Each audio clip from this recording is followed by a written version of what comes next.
명절이나 잔치에 빠질 수 없는 잡채. 그런데 만드는 과정은 은근히 복잡하고 다음날엔 불어서 맛이 없는데요. 어떻게 하면 최대한 불지 않는 잡채를 쉽게 만들 수 있을까? 이번에도 엄청 찾아봤는데 불지 않는 잡채 만드는 방법만 정말 다양하더라고요. 아마 저처럼 레시피가 궁금하셨던 분들은 그래서 어떤 방식으로 조리를 해야 할지 고민이 많으셨을 것 같아요. 물에 불리지 않고 끓이는 방식부터 원팬에 냅다 때려박고 바로 조리하는 간단한 방식까지 제가 다 해보고 진짜 불지 않는지 어떤 방법이 더 맛있는지 알려드릴게요.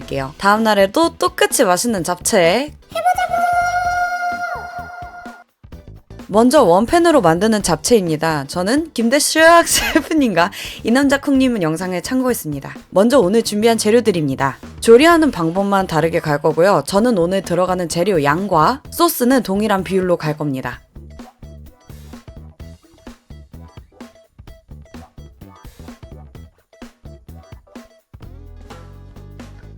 먼저 당면과 목이버섯을 불려줍니다. 같이 불려줘도 상관은 없지만 위생적으로 따로 불리는 것이 좋을 것 같아서 저는 따로 1시간 동안 불려줬습니다.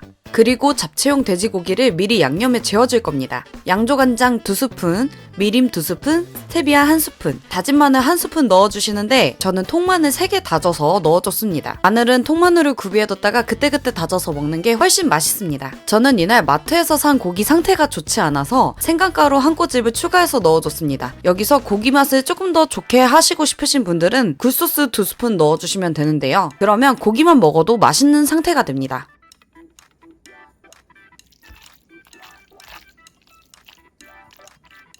자, 이제 야채를 손질할 겁니다. 당근을 썰어주시는데요. 너무 두꺼우면 먹을 때 거슬리니까 저는 조금 얇게 썰어줄 겁니다. 당근이 둥글어서 굴러다니다가 손을 다칠 수도 있으니까요. 채칼로 몸통을 살짝 긁어서 굴러다니지 못하도록 지탱시켜줍니다. 사선으로 길게 자른 다음 일렬로 세워서 송송송 썰어주시면 됩니다.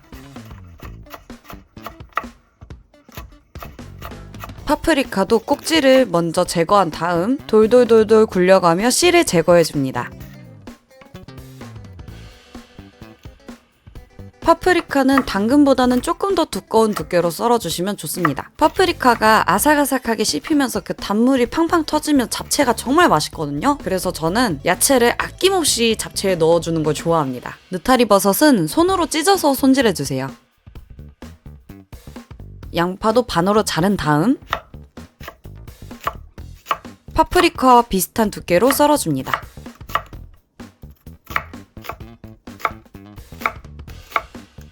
시금치는 깨끗하게 잘 씻어서 꼭지 부분을 칼로 잘라주시거나 보시는 것처럼 뿌리 부분을 살려서 손으로 그냥 찢어주시는 것도 좋습니다. 저 부분이 되게 맛있다고 하시는 분들도 계시더라고요. 겨울에는 시금치가 좋은데 여름에는 시금치가 빨리 식거든요. 그러니까 부추를 사용하시는 게 좋습니다. 오늘은 시금치를 물에 데치지 않고 바로 볶아줄 겁니다. 제가 레시피를 찾던 중 댓글 중에서 시금치는 옥살산 제거를 위해 삶아 헹구어내는 게 좋을 것 같아요. 결석을 생기게 할 수도 있다네요. 라는 의견을 봤거든요. 그래서 찾아보니까 그렇게 되려면 시금치를 매일매일 1kg 이상씩이나 먹어야 문제가 될 수 있다고 합니다. 그러니까 여러분도 참고해서 너무 걱정 않고 조리하셔도 될 것 같습니다. 먼저 고기를 볶아줍니다.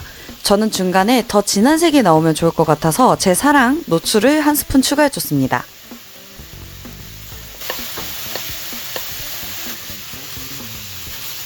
예쁜 갈색빛이 돌면 고기는 잠시 다른 곳에 분리시켜 주시고요. 같은 팬에 불을 켜지 않은 상태에서 식용유 4스푼을 넣고 1시간 동안 불려둔 당면에 넣어 기름을 코팅시켜줍니다. 원팬 레시피는 당면을 불려놓고 조리하는 법이 많길래 그대로 따라해봤는데요. 영상을 끝까지 보시면 아시겠지만 불려서 하는 방법과 불리지 않은 방법을 놓고 비교해봤을 때 불리지 않고 바로 조리하는 방법이 훨씬 맛있고 부는 속도도 더뎠거든요. 그 이유는 영상 뒤에서 설명드릴 테니까요. 꼭 영상을 끝까지 시청해주세요.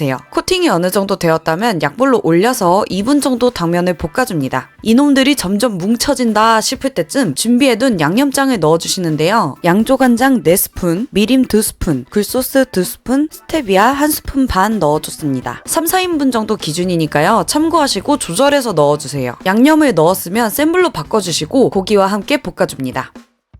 면에 간장 소스가 충분히 배어들었다면 당근, 양파를 먼저 넣어서 볶아줍니다. 그 다음 물을 넣어야 하는데 레시피에선 1컵 반을 넣으라고 하시거든요. 그런데 저는 면의 양만큼 야채도 많이 들어갔기 때문에 수분이 나올 걸 생각하면 100g에서 150g 정도가 적당한 것 같습니다. 눈대중으로 봤을 때 지금 화면에 보시는 것처럼 자작자작할 정도로 넣어주시면 됩니다. 물기가 점점 사라져갈 때쯤 준비한 파프리카와 버섯들을 넣어줍니다. 모든 야채가 어느 정도 익어가면 불을 끄고 시금치를 넣어주세요. 시금치는 잔열로 익혀줄 겁니다. 집밥의 근본인 꽃무늬 쟁반에 잡채를 펼쳐 올려주시고 한 김 식혀줍니다. 그 위에 통깨와 참기름을 뿌려주면 원팬 잡채 완성입니다. 자, 이제 당면을 물에 불리지 않고 바로 삶아서 만드는 전통 방식의 잡채입니다. 저는 딸을 위한 레시피님과 종갓집 며느리님 레시피를 참고하였고 중요한 부분만 빠르게 넘어가겠습니다. 일단 야채를 각각 빠르게 볶아주시는데 나중에 물기가 생기지 않을 정도로만 들기름에 볶아줍니다. 참기름도 상관없지만 참기름은 너무 많이 들어가면 쌉쌀해지니까 들기름이 좋습니다. 소금 간은 한두 꼬집 정도, 간간할 정도로만 꼭 해주세요. 간을 따로 안 하면 나중에 잡채로 합쳤을 때 밍밍해집니다. 다 볶았다면 준비한 큰 볼에 시금치와 고기 그리고 볶은 야채들을 한데 모아주세요.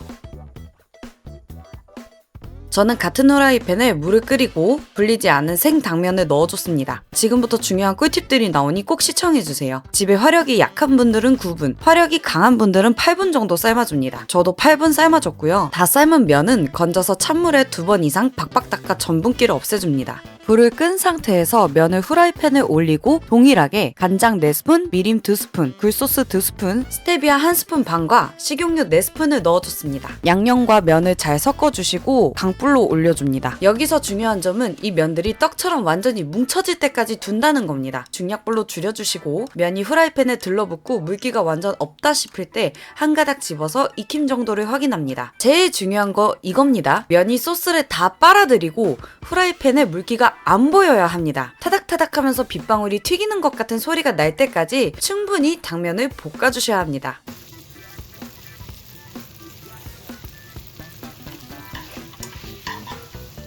다 볶아준 면을 준비한 야채들과 섞어주면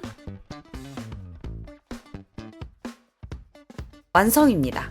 자, 이렇게 불리지 않고 바로 삶은 면과 1시간 이상 불린 면으로 잡채를 만들어 봤는데요. 결론만 말씀드리면 아무래도 첫 번째 원팬 레시피의 경우 야채, 당면, 소스를 한 번에 넣고 조리하기 때문에 맛이 훨씬 조화롭지만 시간이 지나면서 수분이 나와 금방 불었습니다. 제 체감상 한두 시간만 지나도 뚝뚝 끊기고 꽤 불어 있었어요. 두 번째 전통 방식은 모르고 먹었다면 맛있다고 했을 것 같은데 원팬 레시피를 먹고 먹으니까 면과 야채가 같은 맛이 느껴지지 않아서 따로 노나? 하는 느낌을 받았습니다. 그런데 우리의 목적이 뭐였나요? 불지 않는 레시피는 전통 방식이 더 맞더라고요. 아무래도 면이다 보니 완전 안 불어요 하면 거짓말이고요. 하루가 지난 다음 날에도 먹었을 때 전통 방식으로 만든 면이 원팬보다 훨씬 단단하고 맛있었어요. 저도 조리법만으로 맛이 이렇게 다를 수 있나? 해서 정말 신기했는데요. 그래서 저는 앞으로 잡채를 할 때 오늘 안 남기고 다 먹을 거다 라고 하면 첫 번째 원팬 레시피를 먹을 것 같고요. 두고두고 먹어야 한다. 그리고 나는 면을 좋아해서 면이 맛있었으면 좋겠다 라고 하시면 두 번째 전통 레시피를 이용할 것 같습니다. 제일 좋은 방법은 야채들을 한 번에 소스만 살짝 해서 따로 볶아서 식혀두고 면만 따로 조리해서 마지막에 섞어주는 게 제일 베스트일 것 같아요.